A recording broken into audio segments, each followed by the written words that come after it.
এই ক্লাসে country and কারেন্সির second part. তো বাহরেন যে আছে তার মুদ্রা হচ্ছে দিনার, এটা বাহারিয়ান দিনার, কিন্তু দিনারটাই এক্সামে আসবে।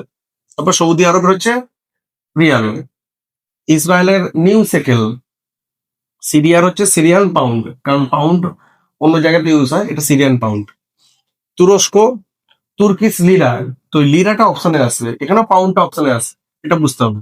রাশিয়ার রুবেল, যুক্তরাজ্য বা ইউনাইটেড কিংডম হচ্ছে pound sterling, Germany euro, France euro, Spain euro, Italy euro. ইউরোপের ম্যাক্সিমাম দেশ ইউরো ইউজ করে, এটা মনে রাখতে সুবিধা হবে। কিন্তু সুইজারল্যান্ড কোন না, সুইজারল্যান্ড হচ্ছে সুইস ফা, তো ফাটা অপশনে থাকবে।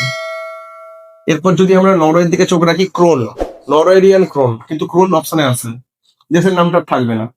ডেনমার্কের আছে ড্যানিশ ক্রোন, তো নরওয়ে ডেনমার্ক দুটোরই অপশনে এলে ক্রোন কথাটি আসে।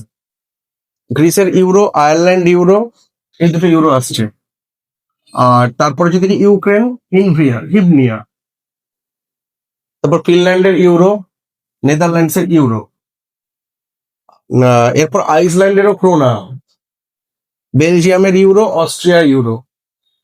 এরপরে পোল্যান্ডের হচ্ছে জলটি, জলটি হবে উচ্চারণটা, হাঙ্গেরি হবে ফ্লোরিড।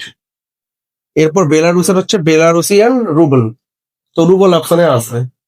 এই হলো আজকের ইম্পর্টেন্ট টপিকগুলো।